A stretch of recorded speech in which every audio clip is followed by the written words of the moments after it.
Chapter 1. A New Start. Mr. Duncan, come in please.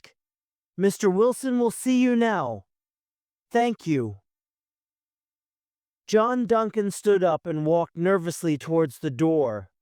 He was a tall, thin man, about 45 years old, in an old gray suit. It was his best suit, but it was 10 years old now. He had gray hair and glasses. His face looked sad and tired. Inside the room, a man stood up to welcome him. Mr. Duncan, pleased to meet you. My name's David Wilson. This is one of our chemists, Mary Carter. John Duncan shook hands with both of them and sat down.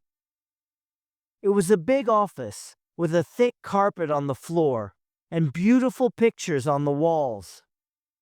David Wilson was a young man in an expensive black suit. He had a big gold ring on one finger.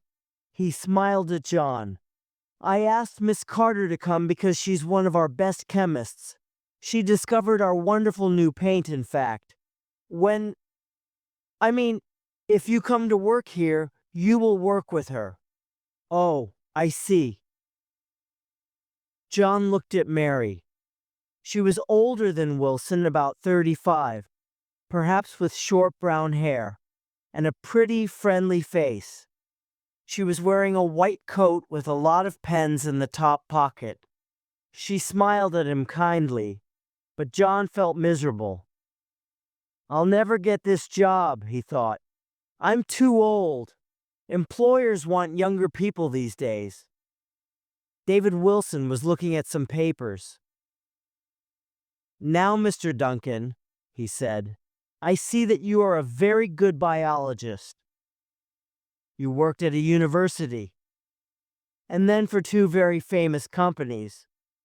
But you stopped working as a biologist 9 years ago. Why was that? I've always had two interests in my life, John said. Biology and boats. My wife was a famous sailor, Rachel Horsley. Perhaps you remember her. She sailed around the world alone in a small boat. Yes, said David Wilson. I remember her. So we started a business, said John. We made small boats together and sold them. And did the business go well? Asked Wilson. Very well at first. Then we wanted to build bigger, better boats. We borrowed too much money. And then my wife... John stopped speaking. Yes, the Sevens race. I remember now, said David Wilson. Both men were silent for a moment. Wilson remembered the newspaper reports of the storm and the lives lost at sea. He looked at the man who sat sadly in front of him. So, after my wife died, continued John, I closed the business. That was 5 years ago. I see, said David Wilson. It's a hard world, the world of business. He looked at John's old gray suit. So now you want a job as a biologist. Well, this is a chemical company, Mr. Duncan. We make paint. But we need a biologist to make sure that everything in this factory is safe. We want someone to tell the government that it's safe to work here and that it's safe to have a paint factory near the town. That's important to us. And if something's not safe, then of course we'll change it, Mary Carter said. David Wilson looked at her, but he didn't say anything. Yes, I see, John began nervously. Well, I think I could do that. When I worked for Harper Chemicals in London, He talked for 2 or 3 minutes about his work. David Wilson listened, but he didn't say anything. Then he smiled. It was a cold, hard smile, and it made John feel uncomfortable. He remembered his old suit and gray hair, and he wished he hadn't come. You really need this job, don't you, Mr. Duncan? David Wilson said. You need it a lot. Yes, I do, he said quietly. But he thought, I hate you, Wilson. You're enjoying this. You like making people feel small. I hate people like you. Wilson's smile grew bigger. He stood up and held out his hand. Okay, he said. When can you start? What? John was very surprised. What did you say? I said, when can you start? Zranium, Mr. Duncan. We need you in our factory as soon as possible. Will Monday be okay? You mean I've got the job? Of course. Congratulations. Wilson shook John's hand. My secretary will tell you about your pay. You'll have your own office and a company car, of course. I'd like you to start work with Mary on Monday. Is that okay? Yes, of course. That's fine. Thank you. Thank you very much. Chapter 2. At home. Hi, Dad. Your supper's in the kitchen. John's 16-year-old daughter, Christine, was sitting at the table doing her homework. His son, Andrew, who was 13, was watching television. Thanks, Christine, John said. I'm sorry I'm late. Is everything okay? Fine, thanks. Christine gave him a quick smile, then continued with her work. John got his food from the kitchen, fried fish and chips. The food was dry and didn't taste very good, but he didn't say anything about that. John was not a good cook himself, and his children were no better. His wife had been a good cook, he remembered. John tried to eat the terrible supper and looked around the small, miserable flat. The furniture was 20 years old. The wallpaper and carpets were cheap and dirty. The rooms were all small, and he could see no trees or gardens from the windows, just the lights from hundreds of other flats. And there were books, clothes, and newspapers on the floor. Once, when his wife had been alive, he had had a fine house, a beautiful big house in the country with a large garden. They had had lots of new furniture, 2 cars, expensive holidays, everything they needed. He had had a good job. They hadn't needed to think about money. And then he had started the boat building company, and his luck had ended. When Rachel had died, John had been terribly unhappy, much too unhappy to think about business. A few months later, his company had closed, and he had lost all his money. John had had to sell his beautiful house in the country and move to this miserable flat. And for the last 2 years, he hadn't had a job at all. He was a poor man, and an unlucky one too. He had tried for lots of jobs and got none of them. There were too many bright young biologists. But now that was all going to change. He looked at his daughter and smiled. Did you have a good day at school, Christine? He asked her. Oh, all right, I suppose, she said. She didn't look very happy. I've got a letter for you. She pushed the letter across the table, and he opened it. It was from her school. One of the teachers was taking the children on a skiing holiday to the mountains in Switzerland. It cost £400 for 10 days. Parents who wanted their children to go had to send the money to the school before February 25th. John's smile grew bigger. Do you want to go on this holiday, Christine? He asked. She looked at him strangely. Of course I do, Dad, she said. But I can't, can I? We haven't got £400. No, I suppose not. He looked at her carefully through his thick glasses.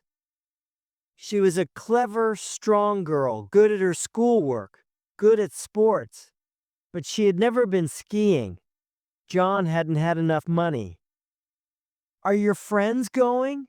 he asked her. "Some of them, yes. Miranda, Jane, Nigel, the rich ones, you know. But they often go skiing. It's easy for them." "I know I can't go, Dad." "Throw the letter away." John looked at her and felt his heart beating quickly. "No, don't do that, Christine," he said. "Perhaps you can go if you want to." "Why not?" Christine laughed. "What's happened, Dad? Have you robbed a bank or something?" John stood up. He went into the kitchen and got himself a drink. "No," he said when he came back. "But something interesting happened today." "Put your homework away, Christine, and turn that TV off, Andrew. I've got something to tell you." "Oh, not now, Dad," said Andrew. "This is an exciting story." John smiled. "I've got an exciting story too, Andrew. Come and listen." John Duncan's children lived in an old, untidy flat. They had no money, and they often ate awful food, but they could still talk to their father. So Andrew turned off the TV and sat down in a big armchair beside his father and Christine. The story didn't sound very exciting at first. "I went to a factory today," John said. "That paint factory by the river." "No, wait, Andrew. Paint factories can be very exciting. They gave me a job there. I'm going to have my own office, a big car, lots of money, in fact. We're going to be rich." Chapter 3. Rich man John Duncan started work on Monday, and Mary Carter showed him round the factory. The most important thing that the company produced was a new paint for cars. It was a very strong, hard paint, which nothing could damage. Mary and her chemists had developed it, and they had tested it all over the world. Neither acid nor salt water could damage it, and cars came back from both the Arctic and the Sahara, looking like new. The company was beginning to make a lot of money from this paint, and it had brought 400 new jobs to the town. One day, when he was working with the paint, John spilt some of the waste products on his leg. He cleaned it off quickly, but it left a red, painful place on his skin, which would not go away. It kept him awake at night. He told his doctor what he had spilt on it, and the doctor looked at him strangely. "So these chemicals had something to do with the new paint, did they?" the doctor asked carefully. "Yes, I told you. It was a bottle of the waste products. I was looking at them in my office." "I see." The doctor looked out of the window thoughtfully. His fingers moved quietly on his desk. "And your company is producing a lot of these waste products now, I suppose?" "Yes, of course." John was in a hurry. He had to meet someone important in 10 minutes. "Look, can you give me something to put on it or not?" "Oh, yes." The doctor began to write something on a piece of paper. "Put this on night and morning, and the pain will go in a day or two. But I'm afraid the skin there will stay red for a year or two. They're nasty chemicals, Mr. Duncan, you know." "Yes, I know." John smiled at him. "But don't worry, doctor. We're very careful with them in the factory. No one can go near them without special safe clothing. You can come and see if you like." "I'm very pleased to hear it," said the doctor. He gave the piece of paper to John. "Thank you," said John. He went towards the door. "Mr. Duncan?" "Yes?" John looked back, surprised. "Where do these waste products go when the factory is finished with them? Into the river?" "Well, yes, of course," said John. "But it's all right, you know," he added quickly. "It's very carefully checked all the time.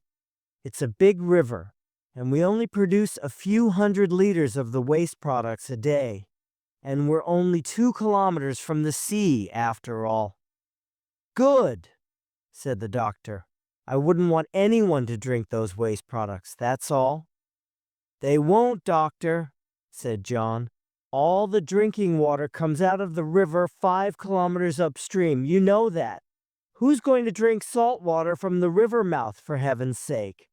Chemists from London have checked it too, you know, and our company lawyers know all about it. So it's not dangerous, and we're not doing anything wrong. Don't worry about it." He went out of the door, and after half an hour, he had forgotten the conversation. He was a very busy man now. All day he had to test different types of paints and make sure they were safe. He was also busy buying a big, comfortable house for his family, with a large field beside it where Christine could keep a horse. The house was 1/2 kilometer from the sea, and its gardens went down to the river. There was an empty boathouse there. "Can we have a boat, Dad?" Andrew asked. "I mean, not now, of course, but one day when you finish paying for the house, perhaps?" John laughed. His children had been poor for so long, but now he could buy them anything they wanted. "You can have a boat now if you want, my son," he said happily. "If I can afford a big house like this, I can certainly afford a small boat. We'll go fishing every week, shall we? And I'll teach you both to sail in the evenings. I've always wanted to do that, you know." He could not believe how lucky he was. He had a good job at last, a fine home, and his children had everything they wanted. He only wished his wife, Rachel, was alive to enjoy it with him. There was only one thing that he could not give his children now. He could not give them back their mother. Chapter 4. The Seals. A few months later, John invited Mary to a meal in the new house. It was a difficult evening. He had never invited anyone to their old flat, and the children's friends never came for meals. The new house was very untidy, and John was nervous about the food. He and Christine cooked a chicken because they thought it was easy, but the chicken was tasteless, and the rice was too soft. Mary smiled and pretended not to notice. But the evening went badly. Christine was angry with her because she tidied up the kitchen, and Andrew was angry with her because she didn't want to watch TV. Both the children went to bed early and thought about their mother. But Mary came again on a Sunday, and John took them all out in their new boat. That was much better. Mary didn't know how to sail, so the children had to tell her what to do. She did what she was told, and seemed to be happy. John sat at the back of the boat and watched his children quietly. He felt proud of them, and he thought they were proud of him too. The first time Mary and the children laughed together, John felt a big smile come onto his face. It was a beautiful, sunny day in the middle of May. There was a good wind and the sailing was fun. The boat sailed fast over small white-topped waves.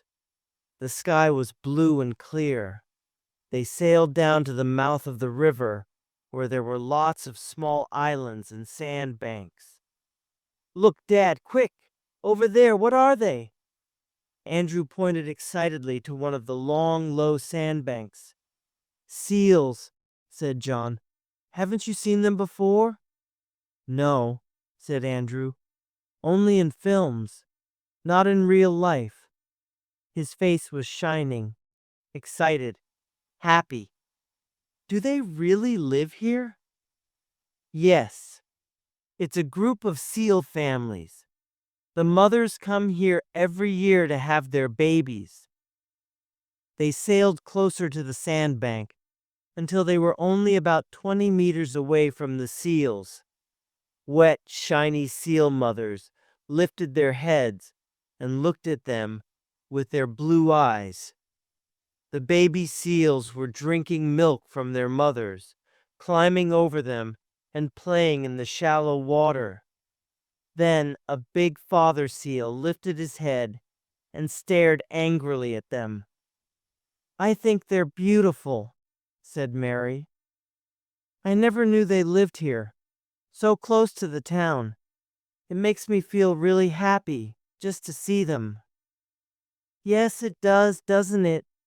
said Christine. "I think nothing can be really wrong with the world if they can live here all by themselves with no one looking after them." "Yes," said Mary, "and they're really beautiful too. Look, did you see that little one playing on his mother's back? I wish I could do that." John smiled as he watched Mary and his children laughing and talking together. He thought the world was a good place too. Chapter 5. The New Experiment. A few days later, John asked Mary to look at another experiment. He took her into a long, quiet room at the back of the factory. The room was full of the noises of small animals. "I've been testing the waste products," he said. "Here, look at this." He gave her a sheet of paper. "Some of these rats have had the waste products in their food and drinking water. There's no real problem yet. 1 or 2 have become ill, but not many. There's nothing very serious." Mary read the results carefully. She didn't like this kind of experiment, but she knew it was necessary. And John was right. No rats had died, and not very many were ill. "So what do you want to show me?" she asked. "This," he said. He opened a box by the window. "These 10 rats have had the waste products in their drinking water for 2 weeks now. I gave them a lot. 5 parts per million. They're going to have babies today. If the babies are okay, we've got nothing to worry about." "Oh, John," she said. "What an awful thing to do." I know," he said, but he wasn't listening. "Look," he said excitedly. "Some of them have been born already." He lifted some of the baby rats out of the box and looked at them through a magnifying glass. "Oh dear," he said at last, sadly. "Perhaps there is a problem. Look." Mary looked through the magnifying glass. She began to feel ill. There was a long silence. "There certainly is a problem." Mary's voice sounded loud and high in the quiet room. She stared at the small animals under the magnifying glass. Baby rats with no eyes, no cars, 6 legs. "Oh, John, John, what have you done?" He looked at her strangely. "It's awful, isn't it? But I had to know. And remember, Mary, their mothers have had 5 parts per million of these chemicals in their drinking water for 2 weeks. That's a lot, much, much more than we're putting in the river." Mary looked away from the rats. She remembered the beautiful afternoon that they had spent with John's children, sailing on the clear blue water. "John, these waste products are dangerous," she said. "We've got to stop putting them in the river." Of course, of course." John put his hand on her arm to comfort her, but it was the same hand, the hand that had held the rats. "Of course we'll stop it if we need to, Mary. The company can build machines to clean the waste products. I'll start my report for David Wilson next week." "But," she turned round to face him. His hand fell from her arm. "Don't you think we should stop making the paint now, John? Perhaps it'll take years to build those machines, and we're putting the chemicals into the river right now." A shadow crossed his face. His eyes looked at hers, then away, out of the window. I don't think we need to do that now, Mary. We're putting very little into the river at the moment. And the company will build those machines, won't they? She remembered her long years of work, the hundreds of unsuccessful experiments. She touched his hand and smiled. I hope so, John, she said. I really hope so. She turned and went quickly out of the room. Chapter 6. John's report took longer than he had thought. It was nearly 6 weeks later when he went to discuss the results with David Wilson. Mr. Wilson wasn't a scientist. He was a businessman. He knew how to run a business, how to make money. Thanks for coming, John. David Wilson came out from behind his desk and shook hands with John. They sat in two big, comfortable armchairs by the window. David Wilson's office was large, with a thick carpet and beautiful pictures on the walls. From the window, John could see the river and the woods and fields on the other side. He felt comfortable, happy, safe. I've read your report, Wilson began. Then he stopped and lit a cigarette. Not very good, is it? What? John stared at him in surprise. Wilson smiled and moved his hand through the clouds of smoke. No, don't worry. I don't mean the report is bad, of course not. You've worked very hard and done your job well. What I mean is, I don't like the ideas at the end of the report. What's wrong with them? They're too expensive. The two men stared at each other for a moment, and John felt cold and sick in his stomach. Wilson smiled, but it wasn't the kind of smile that John liked. Look, John, he said, your report says that we should build some new machines to clean up the waste products before they go into the river, right? And those machines will cost £2 million. Where do you think we can find all that? Money doesn't grow on trees, you know. No, of course not. John's mouth was dry. He took a drink of water and felt his hand shaking. But we're selling a lot of the new paint. We're making millions of pounds every month from that, aren't we? We're doing very well, yes, said Wilson. But if we spend £2 million to build these new machines, the paint will have to cost more, and we won't sell so much. But we've got to do it, said John. These waste products are much more dangerous than I'd thought. Didn't you read that in my report? When I put the chemicals in rats' drinking water, some of the baby rats were born without eyes and ears. One didn't have any legs, and one had 6. He shivered. And some were born without legs when they drank only 2 parts per million. We can't put those chemicals in the river. Of course I read that, John. I read your report very carefully indeed. And your report also says that on most days we put less than 2 parts per million into the river. No, wait, listen to me for a minute. We both know that no drinking water comes out of this part of the river, don't we? And in 2 kilometers, the river goes out into the sea. So why is it dangerous? Nobody is ever going to drink it, John. We don't need to build these new machines. John thought of his children, sailing on the river in their boat. He thought of the seals, and people fishing, and little children playing on the beach and swimming. We've got to build them, he said. David Wilson looked at him carefully. His voice when he spoke was very quiet and hard. Listen to me, John. You're a very good scientist, and we're lucky to have you in this company. But you're not a businessman, and I am. Look at this.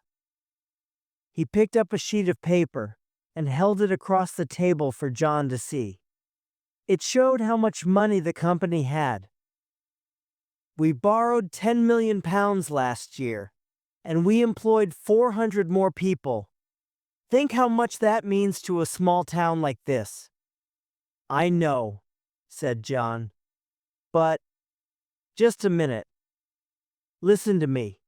If we build these cleaning machines of yours, people will lose their jobs, a lot of people.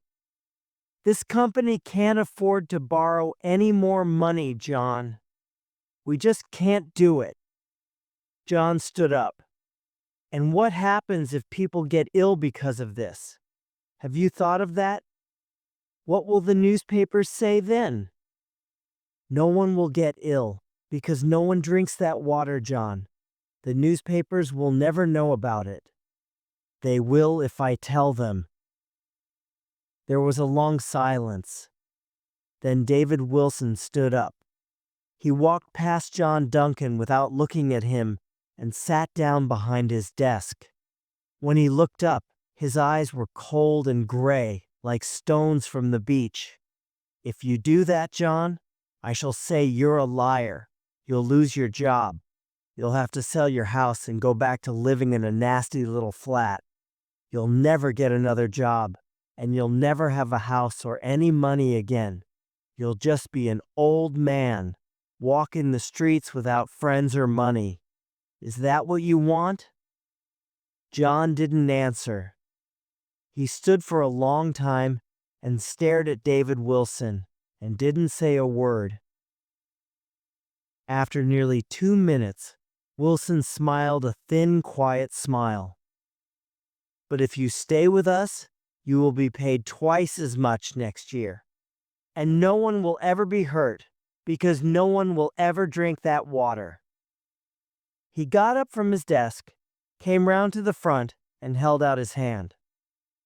John stood still for a long moment. Then he shook hands. "Think about it, John," said David Wilson. John Duncan turned and walked slowly towards the door. Chapter 7. Christine and Simon and Mary talked to Mr. Wilson too, but it was no good. She came out looking tired and very sad.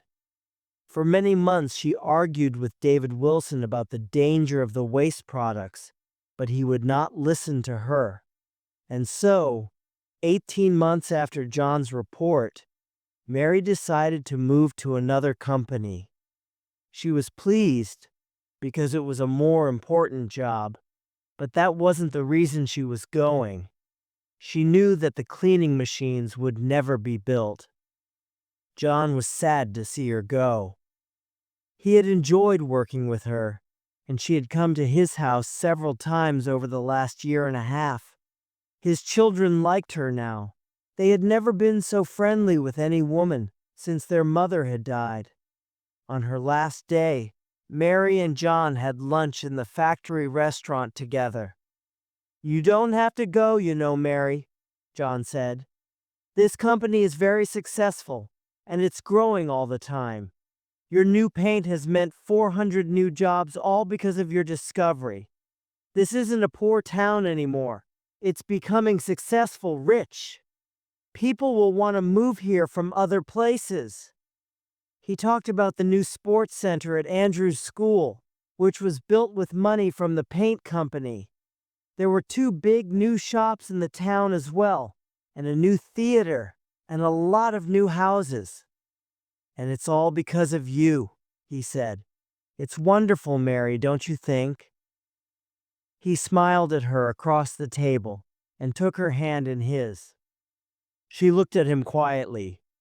He had changed a lot since he had first started working at the factory. For the first 6 months after he had got the job, he had been really happy and lively. She had always known where he was in the factory, because he was always laughing or singing to himself. But for the last 18 months he had been much quieter. He was always busy, but he didn't sing or laugh, and he didn't often look Mary in the eyes. And when he was alone, he looked tired and sad. She took her hand away from his, gently. "You know why I'm going, John," she said. "I know what's going into the river, and I don't like to think about it. You should leave too and get a job in another company. I'm too old. John stared at her angrily. It isn't easy for me to get a new job. And Mary, the company has been making the paint for more than 2 years now, and no one's been hurt, have they? Mary didn't answer for a moment. Then she said, Only you. What do you mean, only me? She looked at him sadly. His head was bald now, and he was beginning to look like an old man. Once, she had wanted to marry him. Now she was pleased that he hadn't asked her. Oh, I just meant your leg, of course. John still had a painful red place on his leg, and sometimes he walked badly because of it. But that wasn't what Mary meant. John smiled. My leg's nearly better. I'd almost forgotten about it. But Mary, before you go, I wonder if you could help me. It's a family matter. I see. Well, how can I help? I don't know your children very well, you know. No, of course not. But you're a woman and, well, it's sometimes difficult for me as a father on my own. Christine's a young woman now, and she hasn't got a mother to discuss things with. I don't always know what to say. No. Mary looked at him sadly. She often wondered why he didn't ask her to his house more often. She liked him and his children, and she thought he liked her. How old is Christine now? 18, and she wants to get married. Already? She's rather young, isn't she? John looked unhappy. Well, that's what I say, but she gets so angry with me, Mary. Really angry. Who's the young man? He's called Simon MacDonald. He's a journalist. He works for the local newspaper. He's a nice young man, I suppose. But every time I speak to him, we argue. And then Christine always agrees with him, and I get angry with her too. I don't want to, Mary, but I do. I feel I'm losing her, you see. What do you argue about? Oh, I don't know. Stupid things, really. He belongs to one of these environmental groups. Green World, I think, and he's always talking about it. He thinks only young people are right, and everyone over 25 is always wrong. Mary looked at John thoughtfully. Well, what do you want me to do, John? I'm not a mother, and I've never been married. No, but you could talk to Christine, perhaps, if you came to our house for Sunday lunch. So Mary went to John's house. Simon was there too. They had a meal and talked about horses and sailing. Everyone was polite, and there were no arguments. Later, Mary went with Christine to look at her horse, and Simon stayed with John. In the field, Mary began to talk about Simon. He's a fine young man, Christine. He's very clever and kind. He makes me think of your father. My father? He's nothing like my father, and Dad hates him. I'm sure he doesn't. He does. He says he's too old for me, and I mustn't see him. He thinks I'm still a little girl, Mary, but I'm 18. I want to get married. Tell me more about Simon. And so for a long time, Mary stood in the quiet, lonely field. She helped Christine give food to her horse and listened to her talk about Simon. Simon, Christine said, was kind, intelligent, very hard-working. He liked sailing and riding, and he wanted to make the world a cleaner, better place. He made her feel important, like an adult, not a child anymore. She had met his parents, and they liked her a lot. It was only her father. So what should I do, Mary? Christine asked. Mary put her hand on the horse's neck. I'm not sure, she said. I think you should marry him, but you don't want to make your father angry, do you? That's not the best way to start your life with Simon. No, but I will if I have to. Would you like me to talk to him? Perhaps he'll listen to me. It's difficult for him, you're his only daughter, and he's probably very worried about it. Oh, would you, Mary? Please. I want Dad to like Simon really, but he's always nasty to him. I'll do my best, my dear, but I don't know if it'll work. Mary did try, very hard, before she moved to Scotland for her new job. She spoke to John on the phone, and sometimes they had a cup of coffee together in town. She was surprised how carefully John listened to her, and how grateful he seemed for her help. He's really a very lonely man, she thought. It must be hard for him with 2 children and no wife. He used to talk to his children a lot, but he doesn't now. At last, John agreed to the marriage. Mary was invited to a special supper because of the good news. Christine was very happy. She kissed Mary when she arrived and gave her a small secret present to thank her. It was a pair of pretty earrings. At the meal, John seemed a little nervous, but happy too. He tried hard to smile and thanked Mary, although he didn't think of giving her a present. He watched Christine all through the meal. He seemed to be afraid that he would never see her again, and he was very happy when she smiled at him. Then Simon stood up to say something. "Mr. Duncan," he said, "I'll always remember this night. I know how much you love your daughter, and believe me, sir, I love her too. You've been worried about me because you want her to have the best husband possible, and well, I can't promise anything, but I'm going to try to be that man. You're a rich man, Mr. Duncan, and of course Christine and I won't have a lot of money at first, but I hope we'll manage." He smiled at Christine.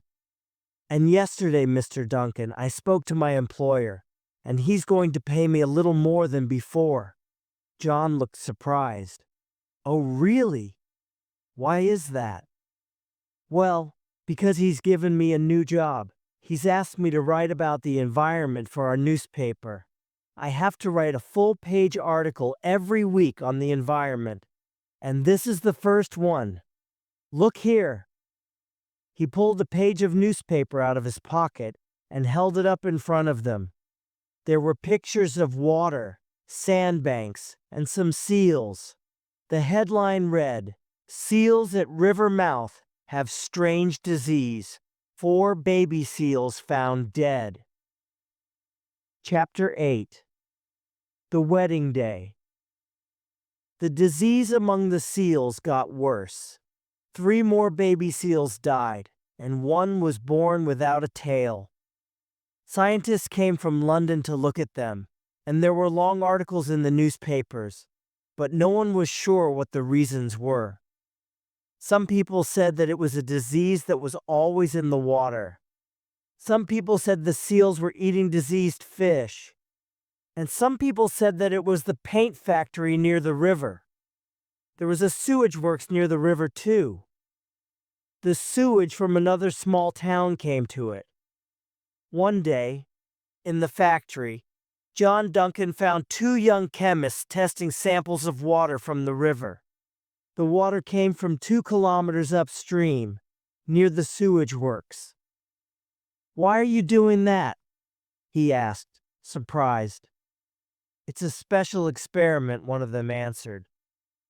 "David Wilson asked us to do it himself. Didn't he tell you, sir?" John didn't answer. He watched them quietly for several minutes. "What are the results?" he asked. "They're bad, sir," said the young man. But he didn't look worried. He looked pleased, proud of himself. "That sewage works is putting a lot of nasty things into the river, you know. I think the newspapers will be very interested." "The newspapers?" John asked. The young man smiled. Yes, Mr. Duncan, of course. Our company cares about the environment, doesn't it? That's why we're doing this. We want to help those poor seals if we can. As John walked away, he listened for the sound of quiet laughter behind him. But he heard nothing. Perhaps the young man really believed what he said. Christine and Simon were married on a fine day in June. When they came back from the church, they had a party in the garden at John's house. Everyone seemed very happy. John liked Simon's parents and talked to them a lot. "You're very lucky, Mr. Duncan," Simon's father said. "You have a beautiful house with a lovely river at the end of the garden." "I haven't always been lucky," John answered. "People used to say I was a very unlucky man." He stood still, thinking. He remembered how unhappy he had been in the little flat in the middle of the town. He had been unemployed then, with no Muncie to buy good things for his children. But he had always been able to talk to them. Now he was a rich man, a success, and his children didn't want to talk to him. He smiled at Mr. and Mrs. McDonald. "Yes," he said, "I'm a very lucky man. I have Simon for my son-in-law. I'm very pleased for my daughter." Mrs. McDonald was pleased. "We're very pleased to have Christine for our daughter-in-law too," she said. "And I'm sure Simon will help you with this river, Mr. Duncan. I understand there's a disease in it, which is making the seals ill. Simon told me he's going to work very hard to find the reason for that and clean up the river. I'm sure you're pleased about that, Mr. Duncan." "Yes, of course."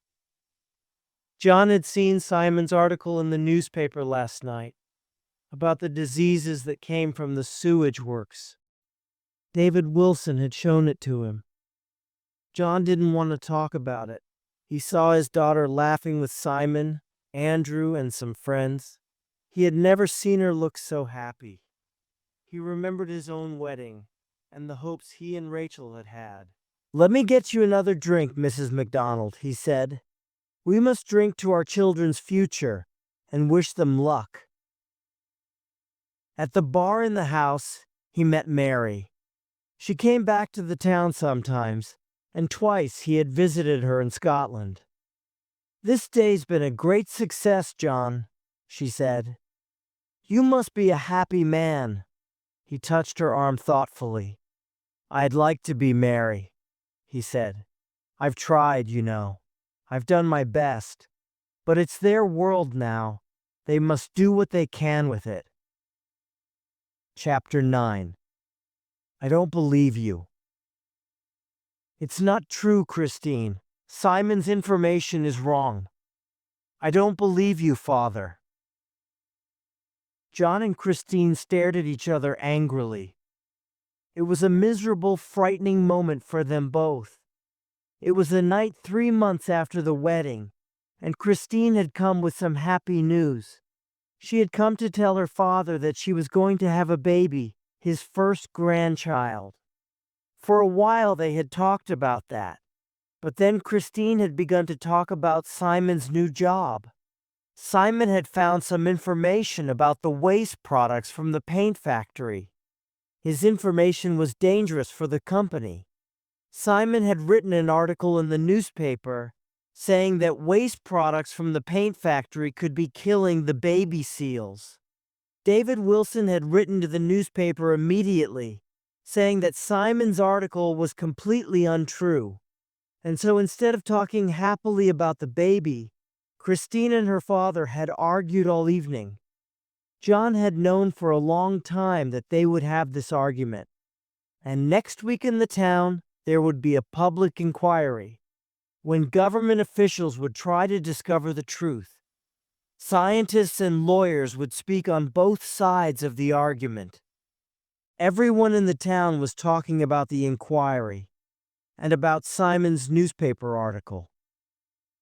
Why did David Wilson write to the paper, Father? Christine asked. He's not a scientist. He's just a businessman. Why didn't you write to the paper?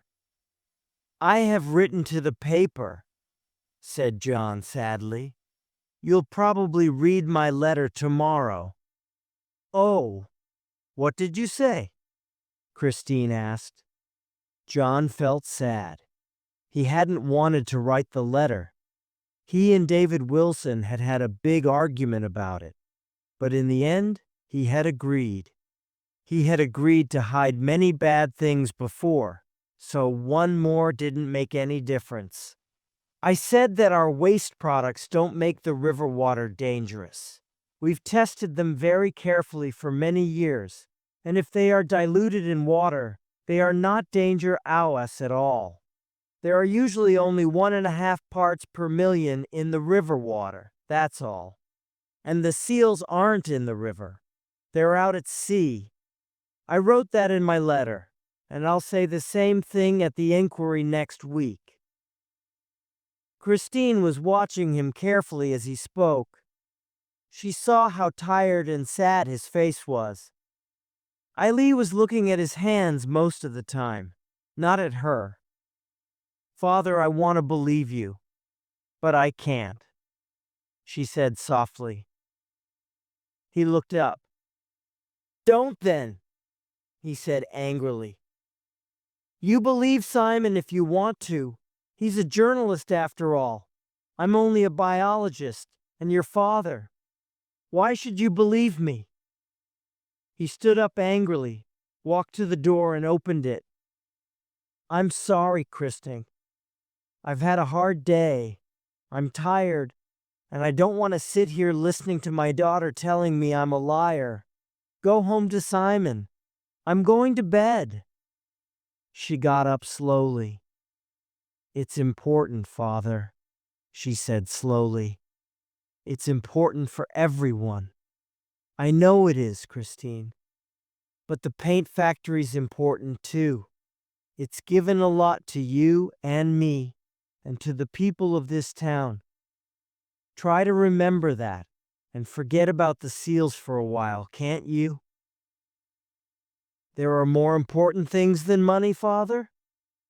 Are there? You tell that to all the people who work in the company and live in this town. What are they going to live on when the factory's closed because of Simon's stupid articles? Can they give their children photographs of baby seals to eat? Christine looked at him for a long moment before she went out of the door. And what about children who play by the river, Father? What if they drink the river water? What then? Nobody drinks water from that part of the river, he said. And I've told you, it isn't dangerous to children.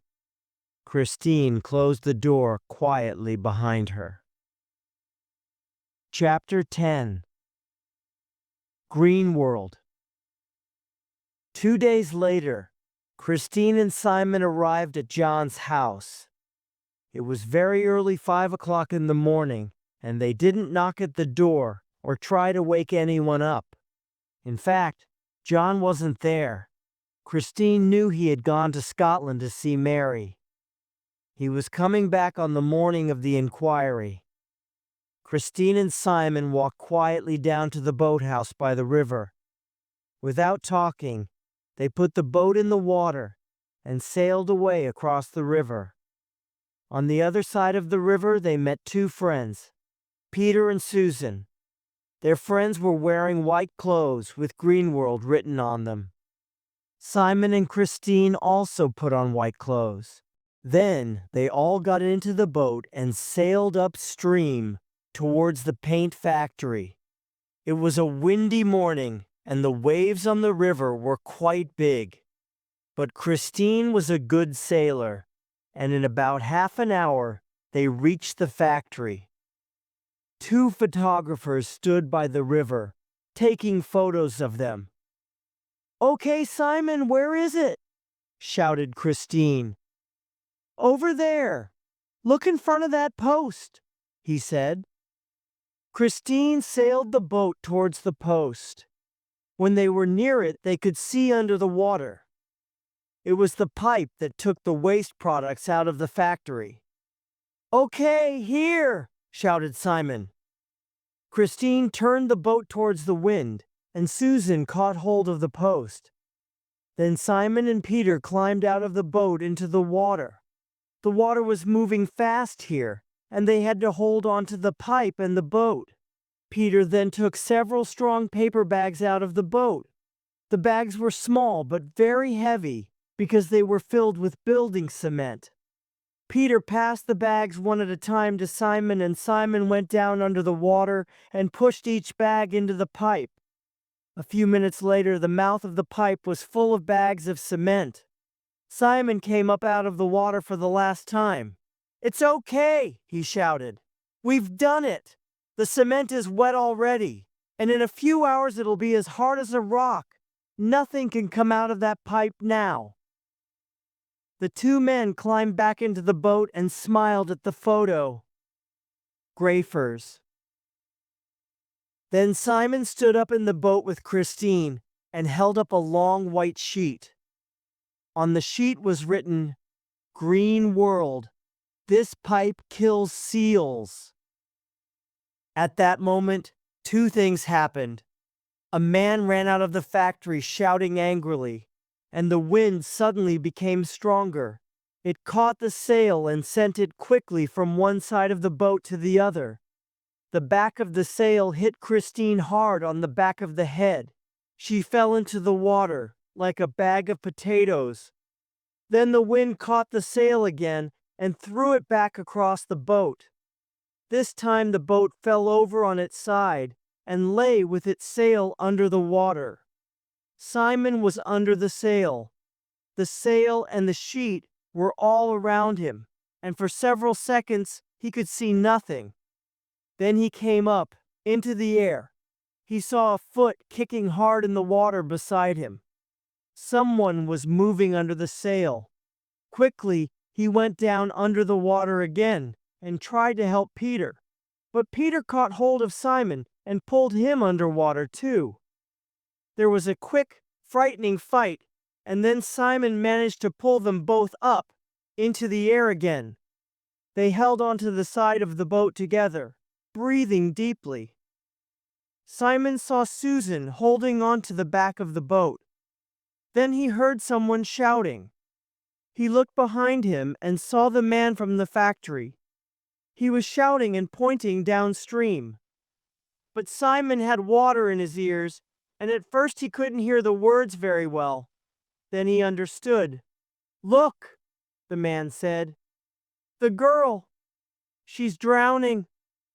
Simon looked downstream, where the man was pointing. He saw something white, floating far away. It was not doing anything, just floating round and round, like a bag of old clothes on the water. "Christine!" The river was taking her quickly downstream towards the sea.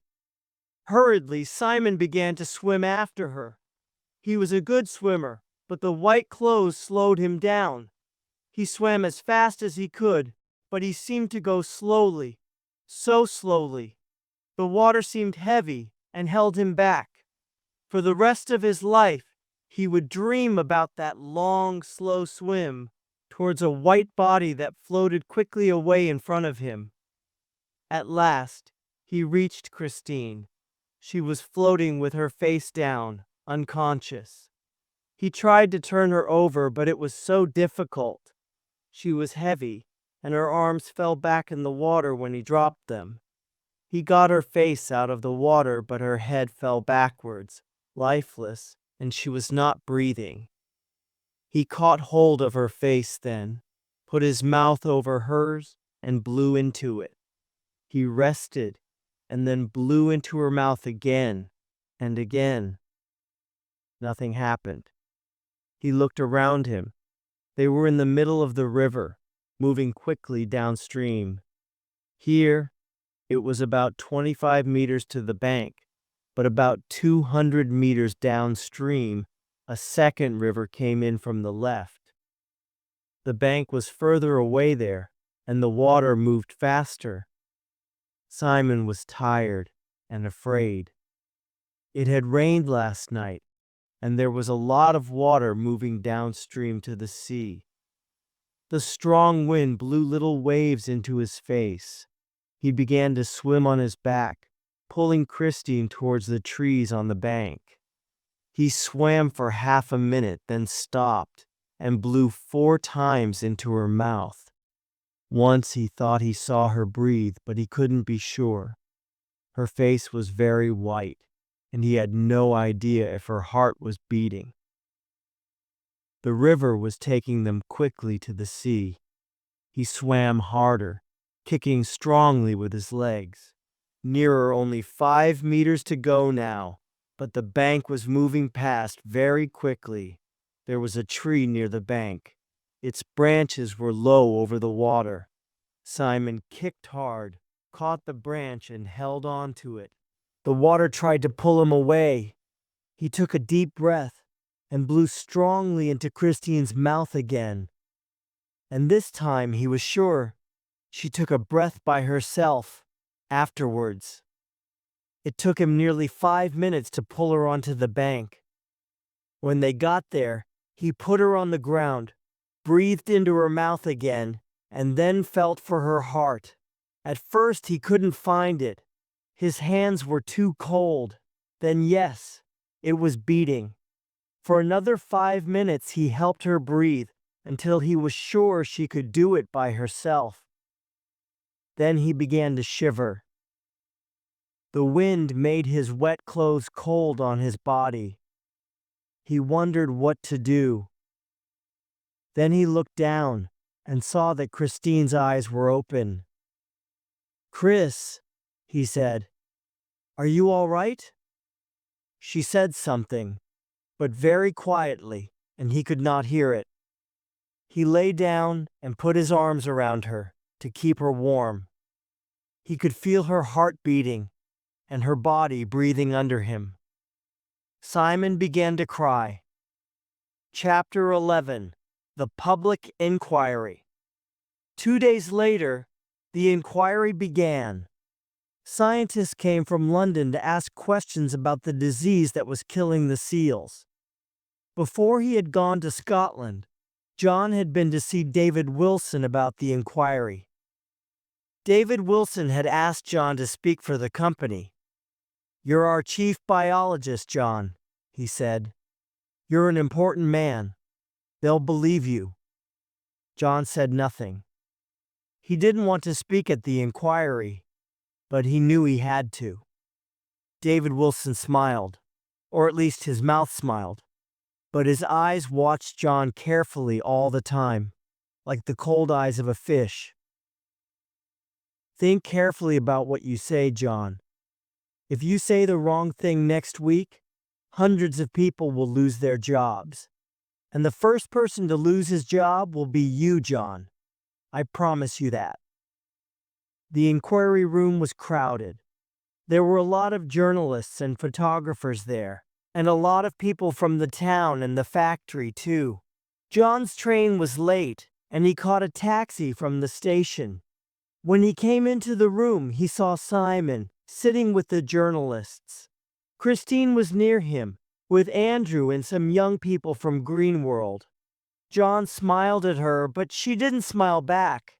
She looks very white and ill, he thought. It's probably the baby. He remembered how ill his wife Rachel had been in the mornings before Christine was born, and he smiled sadly to himself. "Mr. John Duncan, please." He walked to the front of the room. As he sat down, he saw David Wilson's cold gray eyes watching him from the other side of the room. That man should be up here instead, he thought. He should tell his own lies. A lawyer began to ask him questions. At first it was easy. John explained how long he had worked for the company and how much paint the factory produced. Then the lawyer asked about the waste products. "These are very dangerous chemicals, aren't they?" the lawyer said. "Well, yes, of course." John answered. Most chemicals are dangerous if people aren't careful with them. But we're very careful with them in our factory. Everyone wears special clothing. We haven't had a single serious accident in 3 years. I'm pleased to hear it, said the lawyer. But what happens outside the factory? Do you really put these very dangerous chemicals into the river? Yes, we do, said John. There was a noise in the room. Someone near Christine shouted something angrily, and a policewoman told him to be quiet. John went on. Of course we put these chemicals in the river, but we don't put a lot in. Only 200 or 300 liters every day. That's not much. And we check the river all the time 3 times every day. There are usually only 2 parts per million or less in the water near the factory, and there is much less downstream. That's not dangerous. Not dangerous, Mr. Duncan? Said the lawyer slowly. Are you sure? Yes, I am, John said. He looked up at the hundreds of eyes watching him. David Wilson's eyes, Christine's eyes, Simon's. I understand, the lawyer said slowly, that there has been an experiment with some rats. Some mother rats were given these chemicals in their drinking water, and some of their babies were born without legs. Is that right, Mr. Duncan? John looked at the lawyer for the first time. He was a small, uninteresting-looking man in gray clothes, with gray hair and a thin face. He looks like a rat himself, John thought. The man's eyes were small and bright, and for some strange reason he had a newspaper in his hand. John began to feel afraid of him. Yes, he said. That's right. But rats are much smaller than people, and they were given nearly 5 parts per million in their drinking water for 10 days. That's very different. No one drinks the river water. It goes straight out to sea. He looked at the lawyer and waited for the question about the seals. But it didn't come.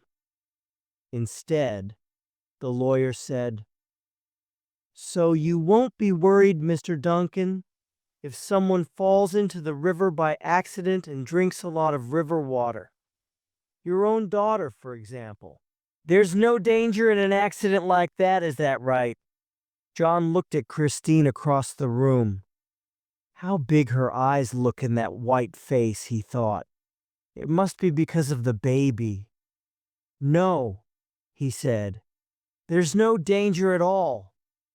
There was the sound of voices in the room. The lawyer smiled a small, rat-like smile. He held his newspaper out towards John. You've been away in Scotland, Mr. Duncan, he said. Have you seen this? As John read the newspaper, his hands began to shake, and he had to hold the side of the table. There was a picture of Christine standing up in a boat near the factory, and another picture of her lying in an ambulance, with Simon beside her. The headline said, Biologist's daughter nearly drowns in river. There was a long silence. He tried to read the newspaper carefully, but there was something wrong with his eyes, and his head was full of pictures of Christine in the river, drowning, and his wife, Rachel, drowning in the storm, long ago. He shook his head quickly from side to side, then took his glasses off and cleaned them. No, he said in a quiet voice. I haven't read this before. It's all right, Mr. Duncan, said the lawyer softly. Your daughter is safe. Her husband saved her, and she hasn't lost her baby.